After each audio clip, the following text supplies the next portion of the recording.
ভুরুঙ্গামারীর হেলডাঙ্গা মধ্যচর আবাসন প্রকল্পে বেহাল অবস্থা, কর্মসংস্থান সংকটে আবাসন ছাড়ছে পরিবারগুলো।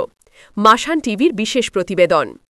কুড়িগ্রামের ভুরুঙ্গামারী উপজেলার হেলডাঙ্গা মধ্যচর আবাসন প্রকল্প পরিণত হয়েছে চরম অব্যবস্থাপনা ও অবহেলার প্রতীক হিসেবে।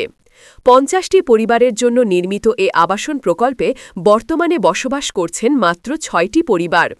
কর্মসংস্থান না থাকায় এবং মৌলিক সুবিধার অভাবে বাকিরা একে একে আবাসন ছাড়তে বাধ্য হয়েছেন। পরিদর্শনে জানা যায়, আবাসন প্রকল্পের ঘরগুলো ভেঙে পড়ছে। বহু ঘরের টিন উঠে গেছে, দেয়াল ক্ষয়ে গেছে, দরজা জানালা ভাঙা। দীর্ঘদিন অবহেলায় পড়ে থাকায় অনেক ঘর বসবাসের অনুপযোগী হয়ে পড়েছে। টয়লেট নেই বললেই চলে, সুপেয় পানির পর্যাপ্ত ব্যবস্থা নেই। বাসিন্দারা অভিযোগ করেন, এমন পরিবেশে পরিবার নিয়ে থাকা সম্ভব নয়। এছাড়া আবাসনের ভেতরে দিনের বেলায় তাসের নামে চলে জুয়ারের আসর, যা পরিবেশকে আরও অস্থির করে তুলছে। এতে সাধারণ পরিবারগুলো আতঙ্কে থাকে এবং অনেকে নিরাপত্তাহীনতায় ভুগে আবাসন ছেড়ে চলে যাচ্ছে। স্থানীয়দের দাবি, আবাসনে বসবাসকারীদের জন্য কোনো কর্মমুখী বা আত্মকর্মসংস্থানমূলক উদ্যোগ নেই। কাজ না থাকায় অনেকেই জীবিকার তাগিদে এলাকা ছাড়তে বাধ্য হন। ফলে প্রকল্পটি উদ্দেশ্য প্রণোদিত লক্ষ্য থেকে সম্পূর্ণ বিচ্যুত হয়ে পড়েছে।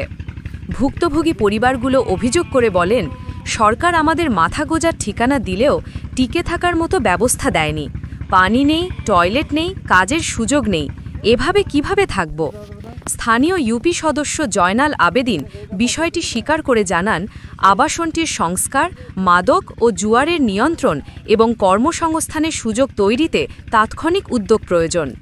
বাসিন্দারা সরকারের কাছে জরুরি ভিত্তিতে প্রকল্পের ঘরগুলো মেরামত, নিরাপদ পানি টয়লেট সুবিধা নিশ্চিত করা এবং কর্মমুখী প্রশিক্ষণ ও আত্মকর্মসংস্থান প্রকল্প গ্রহণের দাবি জানিয়েছেন।